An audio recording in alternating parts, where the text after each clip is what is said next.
I read it from cover to cover, and it was actually pretty difficult for me because my chapter was the final chapter of the book, and it took everything I had to keep from just flipping to the back. But I wanted to get the genuine feeling for how the reader would get the book, and it was even more impactful than I thought it was going to be.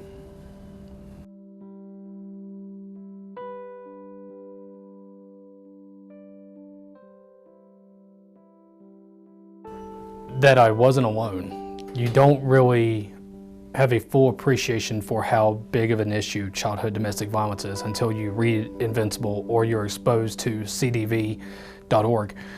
It was something that I felt like it was a personal issue, something I could only take on by myself, that nobody else would understand where I was coming from.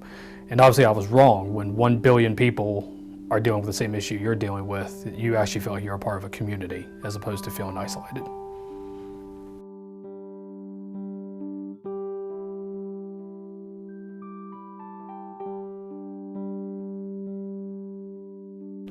Reading the book made a remarkable difference on not only myself personally, but myself professionally. With my job as a child advocate, I now have a better understanding of how I can help those children. I did learn a lot more about the movement as a whole. I learned a lot more about myself and how I should deal with some of the issues I've dealt with over the years as a result of the CDV.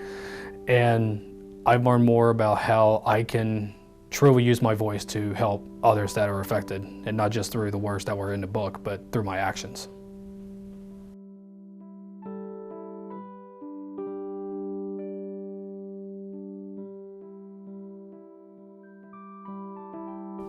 I used to believe that my experience in childhood defined me. I used to believe that, everything in my adult life was going to be because of what I dealt with in my childhood. What I now understand is that the experience is going to give me the gifts, the strength I need to help create what will define me. It may be because of CDV that I'll be remembered in a certain way, but it won't be solely as a survivor of CDV.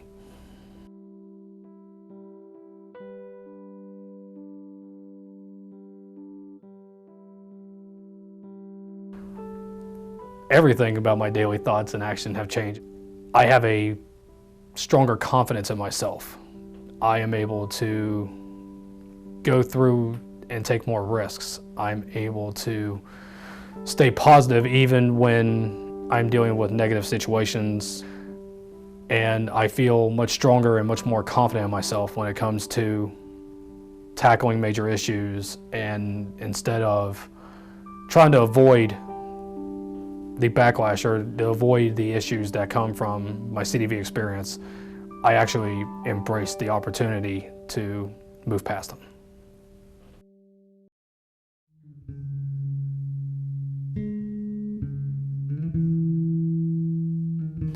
My childhood experience negatively affected me in how I interacted socially. I isolated myself from other kids in school. I was always down. I was always depressed. I was always fearful of pushing myself because I did not want to deal with the failure and the resulting feelings.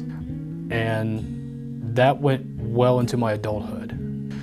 I was even afraid to push myself into dating just because of the negative feelings that'd be associated with the breakup.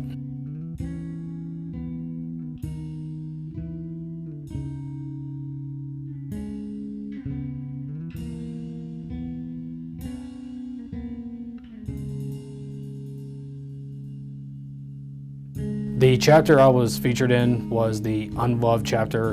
Anyone who has read Invincible knows how I feel about the fact that I was unloved.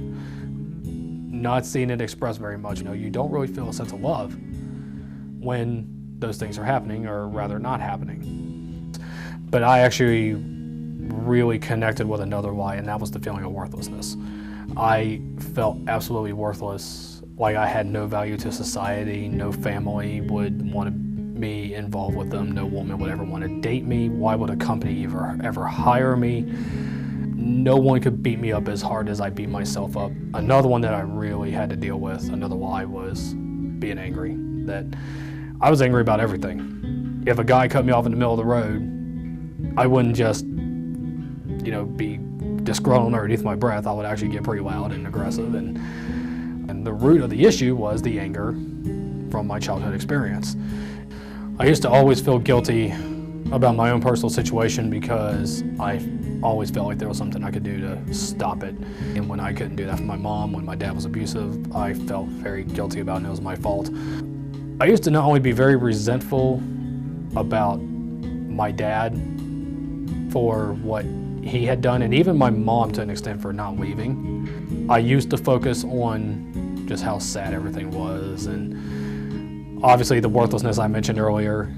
I felt sad about all that. I lived a very sad life.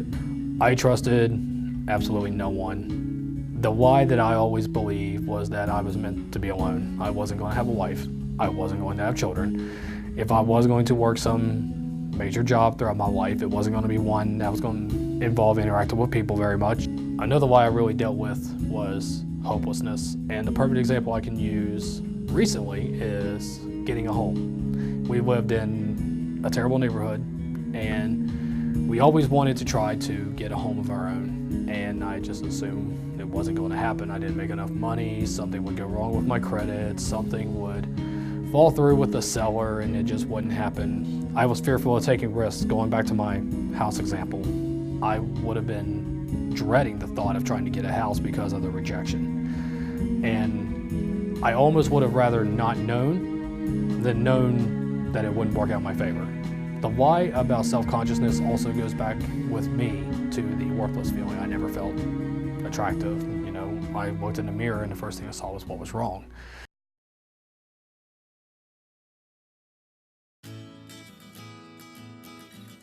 My turning point was after I had started weight training and after I started getting bigger and I started making a prominent impact on the fitness industry.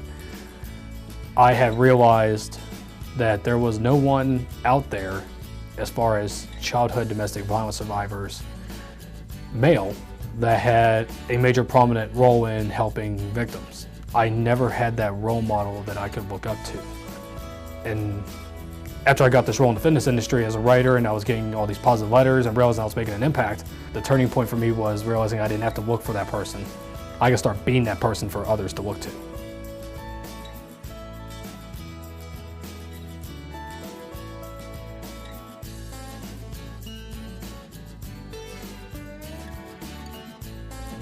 Now that I have a better understanding and I realize underdeveloped brain, underdeveloped body, there was nothing I could have done even if I really tried. I no longer feel guilty about anything. I feel very free. What I realized is just from overcoming everything associated with CDV that I was very accomplished, because I dealt with a situation as a child when my brain wasn't even fully developed yet. Even in spite of not knowing these truths, I had still worked to play a prominent role in the fitness industry as a writer. I started with the #1 fitness site in the world, bodybuilding.com, and won the Writer of the Year award my first year. I got signed to Ironman magazine. I got sponsored by a supplement company, and that was all before I learned the truths. That was all before I had a better understanding of my experience. So the way I exercise that is I use my success to help others achieve what I hope to be greater success. I want to see that next great success story, and I want it to be greater than mine.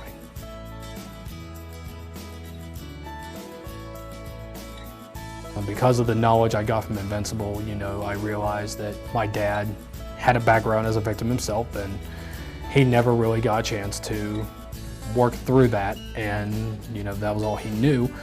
And of course, I have a better understanding about my mother through just the knowledge of domestic violence, of the fear associated with leaving and why she wouldn't. And I'm much more compassionate towards that. And I exercise that daily, of course, through going to work as a child advocate. When the children come through our door, I make it a point to let them know how compassionate I am for them, and hopefully help them understand that they shouldn't feel resentful about this situation. Just focus on the fact they're moving forward.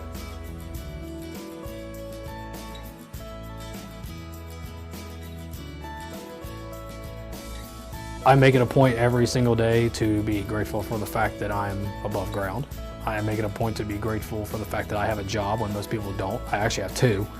And I make it a point to be appreciative of just everything in my life. I realize how truly blessed I am.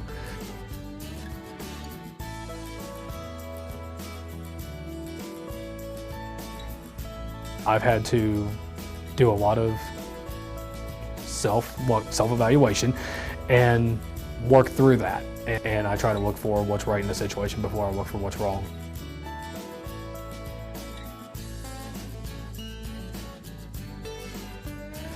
After reading Invincible, the one major risk I took was, let's go for it. Let's try to get a house. And with being guided, with being trusting, which is another truth, I just worked the process slowly but surely, and we actually just recently closed on a home and have been moving into our new house, and it's been a major, major blessing. And I don't feel hopeless about anything anymore. I know that there's going to be a way, it's just a matter of how to be guided towards that path.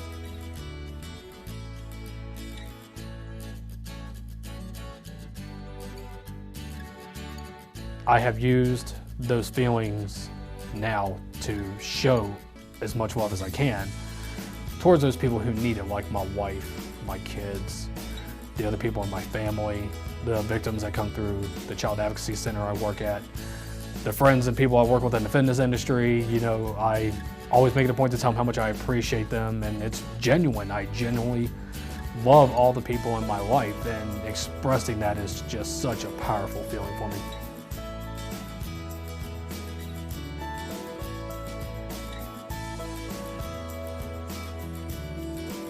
Having my story featured in Invincible was an opportunity I could not pass up. Millions of people are going to access this book in some form or another, and they're going to read all of our stories, and their lives are going to genuinely change. How could I not use this experience that I've dealt with in a much more positive way to help others overcome the feelings that I felt?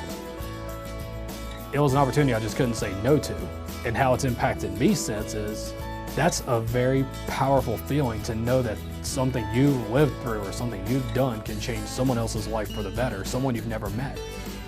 How could you not do that?